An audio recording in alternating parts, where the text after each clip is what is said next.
frères et sœurs, amis internautes, bonjour. Je vous salue dans le merveilleux nom de Jésus. Il est tellement bon et merveilleux. Il est tellement admirable, notre Sauveur. Et comme disait un chant, quel Sauveur merveilleux je possède. Pourquoi? Il s'est sacrifié à la croix pour moi et pour vous. Permettez-moi ce matin de partager avec vous quelques pensées dans la parole, qui se trouve dans la parole de Dieu. Et le titre de mon message aujourd'hui est, et c'est une question qui se pose à moi, qui se pose à vous aussi qui m'écoutez, à vous, chers internautes, à vous, mes frères et sœurs. Cette question se pose aujourd'hui: veux-tu être un ambassadeur du royaume de Dieu? Veux-tu? Nous voyons, c'est une liberté parce que Dieu respecte toujours et respectera toujours la liberté de toutes ses créatures. Et c'est une preuve d'amour. Parce que quand il n'y a pas le respect de la liberté, c'est l'esclavage. Mais Dieu respectera et respecte toujours la liberté de chacune de ces créatures. Et l'apôtre Paul, écrivant à l'église de Corinthe, disait ceci, de 2 Corinthiens au chapitre 5, au verset 20. Nous faisons donc les fonctions d'ambassadeurs pour Christ, comme si Dieu exhortait par nous. Nous vous en supplions au nom de Christ, soyez réconciliés avec Dieu. Amen. Nous faisons donc les fonctions d'ambassadeurs pour Christ. Et on peut se poser la question, quand tu regardes sur le plan, tu regardes sur la terre, les pays, mais qu'est-ce qu'un ambassadeur? Eh bien, d'une façon simple, on peut dire qu'un ambassadeur représente son pays, représente l'intérêt de son pays. Et pour cela, il doit connaître son pays. Frères et sœurs chrétiens, là où nous sommes, le Seigneur Jésus nous invite à être ses ambassadeurs. Dans notre famille, dans notre travail, dans les loisirs, nous sommes appelés à être des ambassadeurs du royaume de notre Seigneur Jésus-Christ. La deuxième question qui se pose alors, mais comment puis-je être un bon ambassadeur? Et la première réponse que j'ai notée à travers les Écritures, un bon ambassadeur de Christ, du royaume de Dieu, ne doit pas avoir honte de l'évangile de Jésus-Christ. Pourquoi? Parce que cet évangile a la puissance de sauver ceux qui l'écoutent. Et dans le livre de Romains, au chapitre 1er, au verset 16, il est dit: car je n'ai point honte de l'évangile. C'est une puissance de Dieu pour le salut de quiconque croit. Donc l'apôtre, en disant ces paroles du livre de Romains, il n'avait point honte de l'évangile de Jésus. Comme nous aussi, aujourd'hui, ne devons pas avoir honte de la parole de Dieu. Et je vais juste vous raconter une petite anecdote. Juste vous donner un petit témoignage me concernant. J'ai vécu dans mon enfance, mon adolescence, dans la commune du Mont-Rouge. Pour moi, vous savez, c'est la plus belle des communes, comme bien d'autres encore dans les îles, à la Martinique. Et je me rappelle encore, quand j'avais 5 ans, mes parents nous apprêtaient pour aller dans une assemblée chrétienne. Et vous savez, il fallait porter à la main la Bible. Et je peux vous dire que j'avais honte. Lorsque je passais, je me posais la question, mais qu'allait dire mes amis s'il me voyait avec une Bible à la main, et j'avais un peu honte. Pas un peu, j'avais honte. Et lorsque j'arrivais à l'assemblée, eh bien, le prédicateur, je trouvais que c'était un peu barbant. Toutes ces prédications. Les chants, pas de problème. Mais la prédication, lorsque cela arrivait à la prédication, eh bien, c'était barbant. Jusqu'au jour où, à l'âge de 17 ans, ce jour-là, on lui dit que le message était pour moi. Quelque chose s'est passé intérieurement. J'avais pourtant l'habitude d'entendre les paroles de Dieu, mais ce jour-là était différent. Et je me rappelle encore comme aujourd'hui, quand je suis arrivé à la maison, j'ai dit à ma mère, je veux être baptisé. Elle m'a dit, si tu crois, on voit le rôle encore des parents. Ce n'est pas une obligation, mais simplement aider la jeunesse à connaître Christ. Et c'est librement que j'ai pris cette décision de me faire baptiser. Et jusqu'à aujourd'hui, je n'ai jamais regretté d'appartenir à mon Seigneur. Peut-être un jour j'aurai l'occasion de poursuivre ce témoignage, mais je dois continuer le message. Je n'ai point honte de l'Évangile, qui est une puissance de Dieu pour le salut de quiconque croit.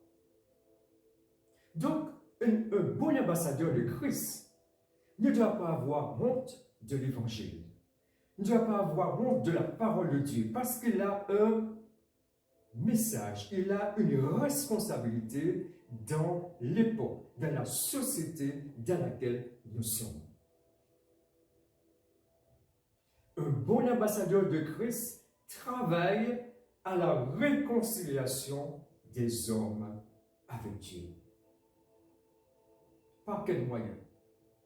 Par le moyen de l'Évangile. Comme j'ai dit tout à l'heure, c'est une puissance de Dieu pour le salut de quiconque croit. Et cet Évangile est tellement important. Cet Évangile ne doit pas être dilué. Cet Évangile doit être prêché dans toute sa simplicité. Et cet Évangile est tellement important que l'apôtre Paul dira, même si un ange du ciel nous annonce un autre Évangile, parce qu'aujourd'hui dans le monde, qu'est-ce qui se passe? On entend toutes sortes de choses. Mais est-ce que ces choses collent à la parole de Dieu? Est-ce qu'elles sont appuyées sur la parole de Christ? Nous entendons parler de l'évangile de la prospérité. Permettez-moi de vous dire, cet évangile n'est pas de Dieu. L'apôtre Paul disait plutôt, souffre avec moi comme un bon soldat de Jésus-Christ. Nous sommes chrétiens, cela ne voudrait pas dire que nous allons toujours rouler sous l'or. Non. Nous sommes appelés à imiter notre Maître, à imiter notre Seigneur et à nous fonder sur les écrits des prophètes et des apôtres qui n'ont pas prêché cet évangile, mais qui ont prêché uniquement l'évangile de Jésus-Christ. La prédication de l'évangile ne doit pas être utilisée pour nous enrichir. Cet évangile, le Seigneur a dit, allez par tout le monde et prêchez la bonne nouvelle à toute la création. Celui qui croira et qui sera baptisé sera sauvé. C'est l'eau de la vie. Et qui doit apporter la vie dans les cœurs.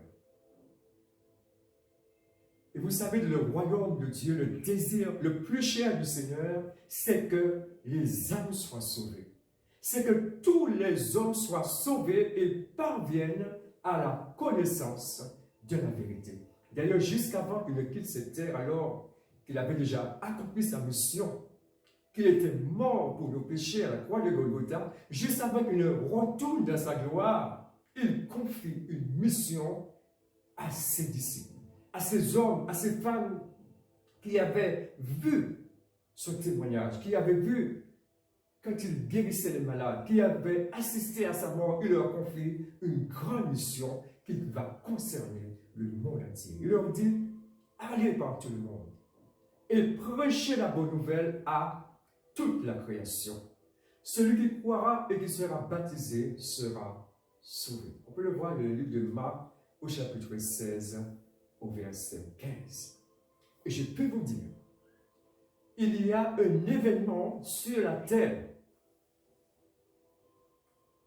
qui a une conséquence directe dans le ciel. Et vous savez, au ciel, il y a la fête. Mais la plus grande fête qui existe, c'est quand un homme ou une femme se tourne vers Dieu. Les anges acclament. Les anges louent.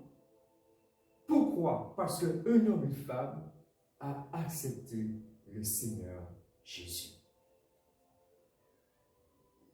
D'ailleurs, le livre de Luc, les évangiles nous dit, il y a plus de joie dans le ciel pour un seul pécheur qui se repent que pour 99 justes qui n'ont pas besoin de repentance. Luc 15, verset 7. Cela voudrait dire que vous et moi, enfants de Dieu, nous avons une responsabilité là où nous nous trouvons. Nous avons une responsabilité dans notre travail, dans notre famille, dans le pays où nous habitons, dans le quartier où nous habitons. Nous avons une responsabilité. Et vous savez, le Seigneur a dit que s'il y a 100 brebis, imaginez un berger, lui qui est le bon berger. Nous connaissons tous le Psaume 23, l'Éternel est mon berger. S'il a 100 brebis et que l'une d'elles se perd, qu'est-ce qu'il fait? Il laisse les 99 justes. Il va chercher, il laisse les 99 brebis, il va chercher celle qui s'est égarée. Cela voudrait dire, si je transpose un peu sur l'échelle mondiale, imaginez un peu. Aujourd'hui, on dit qu'il y a près de 7 milliards d'hommes sur la terre. Imaginons que je sois, ou vous soyez, le seul pécheur. Vous savez quelque chose? Jésus serait venu quand même pour un pécheur. Il allait quand même donner sa vie à la croix. Cela montre l'amour de Dieu pour sa créature.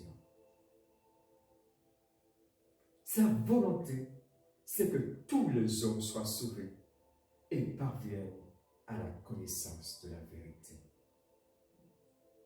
Et la deuxième raison, c'est que vous et moi, vous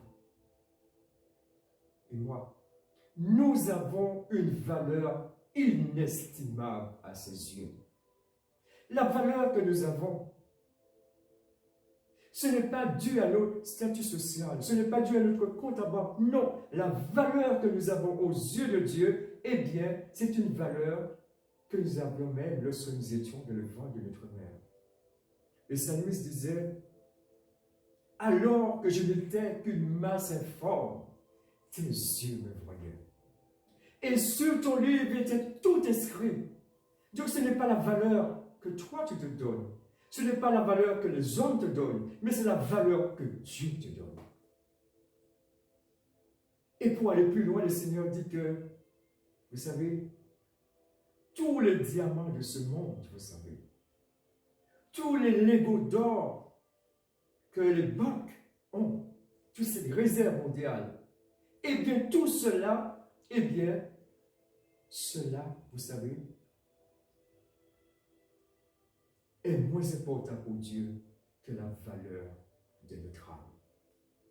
D'ailleurs, il dira dans Matthieu 16, verset 26, que servirait-il à un homme de gagner le monde entier s'il perdait son âme?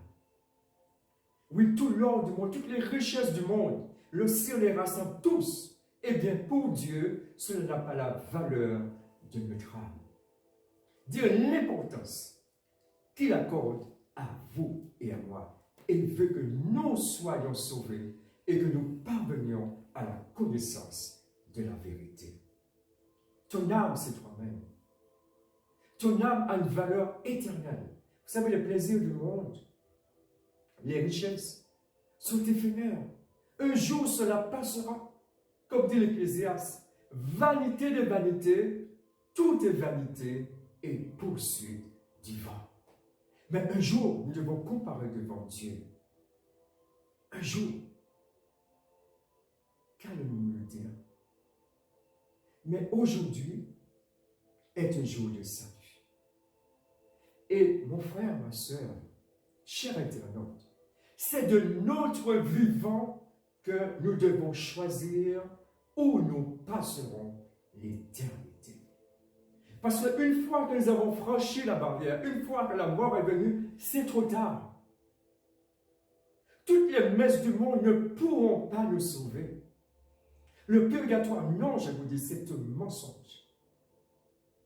Il est temps de revenir à l'enseignement des apôtres et des prophètes. Il est temps de revenir à la vérité. Parce que je vous dis, c'est une vérité. Beaucoup d'hommes et de femmes, aujourd'hui, alors je vous parle, découvrent que ce qu'on leur avait dit concerne le purgatoire, ils découvrent que c'est un mensonge. Mais je vous dis la réalité, il est trop tard. Rien, si on est perdu après notre mort, rien ne pourra nous sauver. Aujourd'hui, c'est aujourd'hui que nous décidons où nous voulons passer l'éternité. Avec Dieu ou avec notre ami. Le choix dépend de nous, car nous sommes toujours et nous resterons toujours des êtres libres. Donc nous voyons l'importance pour nous d'être des ambassadeurs de Christ. Et l'ambassadeur, ce rôle, c'est pour permettre aussi que des hommes et des femmes soient réconciliés avec Dieu. Et un autre point aussi que j'ai noté, pour être un bon ambassadeur, il faut être comme un phare. Le Seigneur Jésus n'a-t-il pas dit, vous êtes la lumière du monde. Vous savez, les phares jalonnent un peu les côtes françaises. Et ils ont pour rôle d'aider les navigateurs, pour les empêcher justement, pour les permettre d'éviter les dangers de la mer. Ils envoient un faisceau lumineux qui peut se voir à des dizaines et des dizaines de kilomètres. Et parmi toutes ces phares qui jalonnent les côtes françaises, j'ai noté le phare de la Vienne. Ce phare, pour moi, cela m'a été un peu interpellé. Pourquoi? Parce que, eh bien, il est construit en pleine mer, sur un rocher. Et cela depuis des années. Et cela m'a interpellé en tant que chrétien. Sur qui j'ai bâti ma vie. Sur qui j'ai bâti ma vie? Est-ce que ce sont les choses éphémères de la vie ou plutôt sur le rocher des siècles qui est Jésus? Car il a dit même dans les Écritures, celui qui a bâti sa vie sur le roc, les tempêtes de la vie peuvent venir. Le vent peut souffler. Les ouragans peuvent venir. Mais cette maison restera bâtie parce qu'elle est bâtie sur un rocher. Et je me suis dit, pour notre stabilité spirituelle, pour notre stabilité morale, pour notre stabilité réelle, il faut plus que jamais bâtir notre vie sur celui qui ne bouge pas. Le phare de la vieille est là depuis des années, des décennies. Et il est encore là. Il ne bouge pas. Parce qu'il est bâti sur quelque chose de solide. Si nous voulons réussir notre vie spirituelle, ou réussir dans la vie, il faut que notre vie soit fondée sur une valeur essentielle. Un rocher, un appui sûr qui ne bouge pas suivant les circonstances.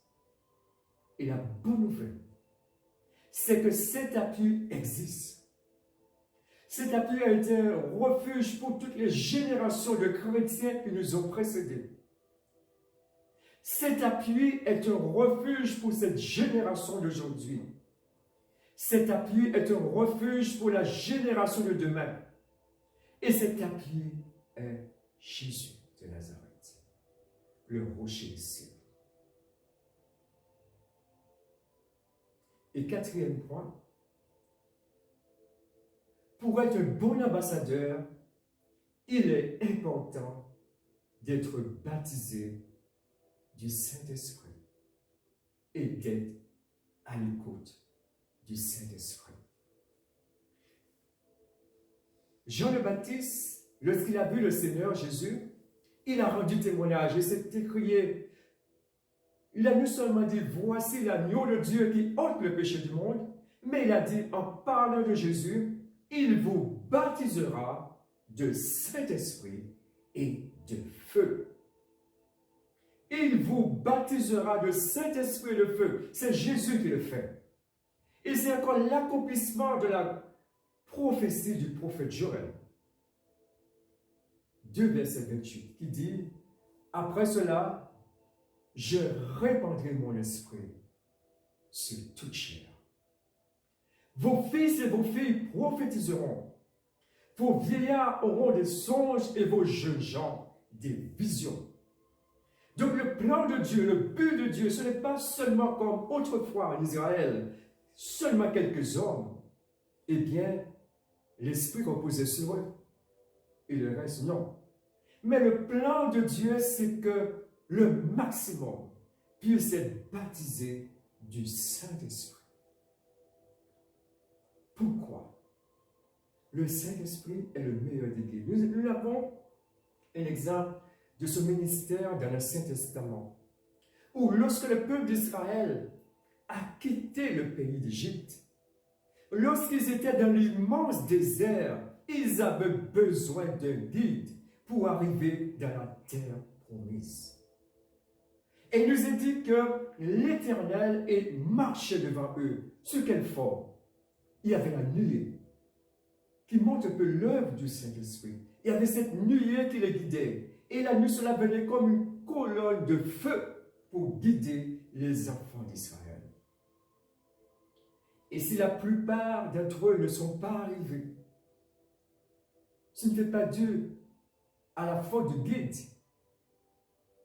Mais ils ne sont pas arrivés, la plupart d'entre eux, parce qu'ils ont été incrédules. Dieu hait l'incrédulité. Il hait le doute. Et la plus grande offense qu'on peut lui faire aujourd'hui, c'est de ne pas croire en Dieu. C'est de ne pas lui faire confiance. Donc les enfants d'Israël avaient le meilleur des guides. Ils voyaient toute cette armée. Il y avait des millions d'hommes qui étaient dans le désert. Ils voyaient cette nuée qui les guidait le jour, qui les guidait la nuit. Et ils n'avaient tout simplement à suivre cette nuée. Mais aujourd'hui, pour nous chrétiens, cette nuée n'est pas à l'extérieur, mais cette nuée doit se trouver dans notre cœur. Parce que c'est lui qui doit nous diriger. Il y a tellement de dangers à l'extérieur, tellement de dangers de la mer de ce monde, que nous avons besoin du meilleur des guides. Nous avons besoin du Saint-Esprit. Ce n'est pas une option, mais une obligation d'être baptisé du Saint-Esprit. Comme le Seigneur Jésus avait dit à ses disciples, avant qu'il ne retourne au ciel, vous recevrez une puissance. Le Saint-Esprit survenant sur vous. Et vous serez mes témoins à Jérusalem, dans la Samarie et jusqu'aux extrémités de la terre. Par conséquent, pour être un bon témoin, pour être un bon ambassadeur, nous devons recevoir la puissance du Saint-Esprit. Et pour terminer, nous allons voir un exemple concret. La Bible faire, notamment les Actes des Apôtres, beaucoup de bons ambassadeurs. Nous n'allons pas les voir tous, mais nous allons voir l'exemple d'un ambassadeur que le Seigneur a puissamment utilisé pour amener des âmes à lui. l'exemple de Philippe. Philippe, il a cru. Il a cru au Seigneur. Il a entendu la prédication de la parole. D'où l'importance de cette prédication, de cet évangile dans toute sa pureté. Rien ne doit être ajouté. Rien ne doit être retranché à l'évangile de Jésus. Eh bien, il a cru. Et il s'est dit, je suis sauvé, ok. Mais à côté, il y a de mes frères et sœurs qui sont en train de se perdre. Et il s'est dit, je vais agir. Je vais être un ambassadeur pour apporter cette bonne nouvelle aussi à ceux qui ne connaissent pas le Christ.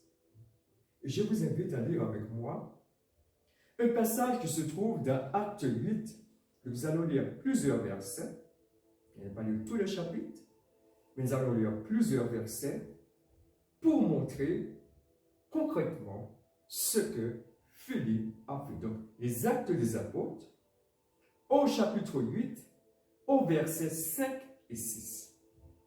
Philippe étant descendu dans une ville de la Samarie, il prêcha le Christ.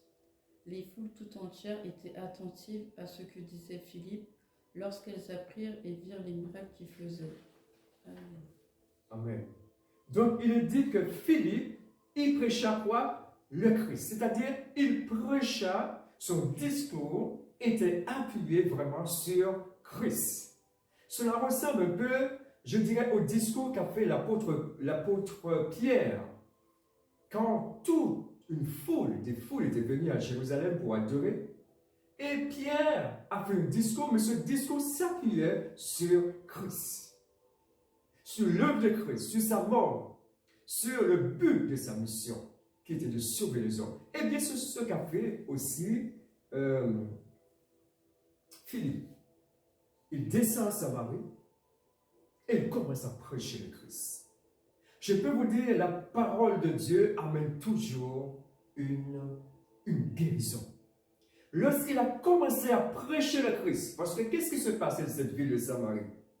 Lorsque vous allez lire, et certainement vous connaissez l'histoire, cette ville était maintenue, je dirais, en captivité par un homme du nom de Simon. Simon avait une fonction bien précise. C'était un magicien. Et tout le monde était étonné de ce qui se passait lorsqu'il exerçait ses actes de magie. Mais il ne travaillait pas avec la puissance de Dieu.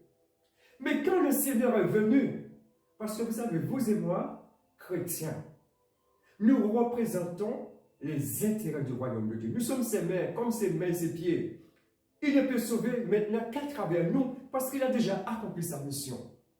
Sa mission était de mourir à la croix du calvaire. Mais maintenant, il doit sauver des hommes et des femmes. Donc, il compte, il mise sur nous. Et lorsque Philippe va arriver, lorsque la bonne nouvelle de l'évangile sera prêchée, il est dit qu'il y avait une puissance plus grande que ce que possédait le magicien Simon. La puissance de Dieu, la puissance de l'Esprit sera toujours plus grande que la puissance de l'autre. Et cela me fait penser aussi à ce qui s'est passé en Égypte, quand Moïse a commencé, parce que Dieu l'avait envoyé en Égypte. Lorsqu'il a commencé à exercer des prodiges devant Pharaon, à un moment donné, effectivement, les magiciens imitaient. Mais à un moment, ils ont dû reconnaître que la puissance de Moïse était plus grande. Et eux-mêmes ont dit, c'est le doigt de Dieu. Et bien, ce qui s'est passé aussi en Samarie. Beaucoup de ceux qui étaient possédés par des esprits impurs étaient guéris. Et lorsque Simon a vu que la puissance du Saint-Esprit est accordée par l'imposition des mains, parce qu'il y avait un grand réveil en Samarie, et même les apôtres sont venus poser les mains, et ceux qui étaient là, les croyants, ont reçu le Saint-Esprit. Lorsque ce magicien va voir qu'il y a une puissance plus grande, il va monnayer en disant que est-ce que je peux aussi avoir le don? Mais les choses de Dieu ne se monnaient pas. Il a cru. Mais en même temps, il voulait monnayer les choses de Dieu. Et il a fallu une repentance sincère pour qu'il s'en sorte.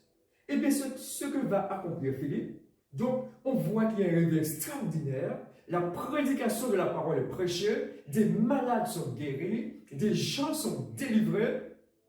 Et à un moment donné, je dirais logiquement parlant, sur la logique humaine, ce serait de dire, eh bien, il y a un grand réveil, et bien Philippe reste là. Continue à prêcher la parole de Dieu. Non. On voit que Philippe, non seulement il était baptisé du Saint-Esprit, mais il était aussi à l'écoute du Saint-Esprit. Il était aussi à l'écoute des directives du Saint-Esprit. Mais pour être à l'écoute du Saint-Esprit, encore faudrait-il encore être baptisé du Saint-Esprit. Et on va voir par la suite, il était à l'écoute puisque au verset 26 du chapitre 8 des Actes des Apôtres, il nous est dit: un ange du Seigneur s'adressant à Philippe lui dit: lève-toi et va du côté du midi, sur le chemin qui descend de Jérusalem à Gaza, celui qui est désert. Amen. Tu comprends, en plein réveil. En plein réveil, et bien le Seigneur intervient. Il dit: non, Philippe, ta mission est terminée là. Maintenant, je te confie une autre mission. Va. Et il donne des directives bien précises. Va d'un tel endroit. Et après, un ange du Seigneur va lui apparaître. Va à tel endroit. Il donne des précisions. Et il dit que Philippe, qu'est-ce qu'il a fait? Il a obéi. Et après, le Saint-Esprit va prendre encore les choses en main. Au verset 29 et 30 du chapitre 8 des Actes des Apôtres. L'Esprit dit à Philippe: avance et approche-toi de ce char. Philippe accourut et entendit l'Éthiopien qui lisait le prophète Ésaïe. Il lui dit: comprends-tu ce que tu lis? Il répondit: comment le pourrais-je si quelqu'un ne me guide? Et il invita Philippe à monter et à s'asseoir avec lui. Amen. Amen. Donc l'Esprit prend les choses en main. Approche-toi de ce char. Frères et sœurs, amis internautes, restons, soyons baptisés du Saint-Esprit. Restons à l'écoute du Saint-Esprit, parce qu'il doit aussi nous conduire vers des chars. Ce peut être ta famille, ce peut être un membre, un collègue de travail, ce peut être, mais restons à l'écoute du Saint-Esprit, parce que n'oublions pas notre mission. Nous sommes et nous devons être des ambassadeurs. Un ambassadeur n'a pas honte de son pays. Un ambassadeur n'a pas honte de son chef, n'a pas honte du président. Non. Il n'a pas honte de son pays. Il n'a pas honte de la culture de son pays. Non, il représente les intérêts de son pays. Comme nous aussi chrétiens, nous représentons les intérêts du royaume de Dieu. Nous ne pouvons pas avoir honte de Jésus. Notre témoignage, notre lumière doit briller dans ce monde là où nous sommes. Car si nous avons honte de Jésus aujourd'hui, lorsqu'il reviendra de ce règne, il aura aussi honte de nous. Il nous dira: je ne vous connais pas. De plus que jamais, chaque jour compte. Nous devons rendre le témoignage que nous sommes enfants de Dieu. Comme Philippe qui était à l'écoute du Saint-Esprit, et le Seigneur l'a utilisé: approche-toi de ce char. Durant notre vie chrétienne, le Seigneur aussi va nous donner les directives: approche-toi. Ce n'est pas nous qui faisons, mais il nous a dit simplement: apporter la bonne nouvelle. Et celui qui va convaincre justement les hommes, qui va convaincre les femmes, qui va convaincre les jeunes, ce sera encore l'Esprit de Dieu, qui convainc de péché, de justice et de jugement. Et ce qu'a fait Philippe, il a simplement écouté. Il a simplement obéi. Et il a permis à cet homme, c'était pas n'importe qui, c'était un haut dignitaire de la reine, d'une reine. éthiopienne. Cela nous montre que tous les hommes, qu'ils soient riches ou pauvres, ont besoin de Jésus. Et cet homme, lorsque Philippe va lui expliquer finalement de qui parlait le prophète Ésaïe, eh bien cet homme va croire et va accepter Jésus et il sera baptisé. Et on veut bien croire que lorsqu'il a été baptisé, eh bien, lorsqu'il est arrivé dans ce pays, je veux bien croire qu'il a aussi parlé de Jésus. Donc mon frère, ma soeur, amis internautes, je pose encore la question, veux-tu être un ambassadeur du royaume de Dieu?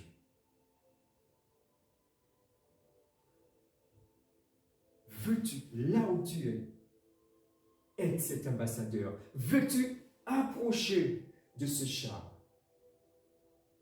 Quand Dieu te dira, approche-toi. Mais, n'oublie pas, n'oubliez pas qu'il faut être toujours guidé par le meilleur des guides, le Saint-Esprit de Dieu. Donc, que le Seigneur vous bénisse. Je vais simplement terminer par une prière. Parce que nous devons accomplir, plus que jamais, la mission, le rôle d'ambassadeur que Dieu nous confie. Soyez bénis. Je vais terminer par la prière. Seigneur, notre Dieu, je sais que tu nous invites à être ces ambassadeurs de Christ, à parler, Seigneur, aux autres de toi. Ce n'est pas nous qui faisons, mais toi qui convaincs par ton esprit. Aide-nous, Seigneur, à ne pas cacher notre talent dans la terre, Papa. Mais aide-nous, Seigneur, à parler aux autres de toi, parce que tu es le seul sauveur, ô Jésus. Et ta volonté, c'est que tous les hommes soient sauvés et parviennent à la connaissance de la vérité.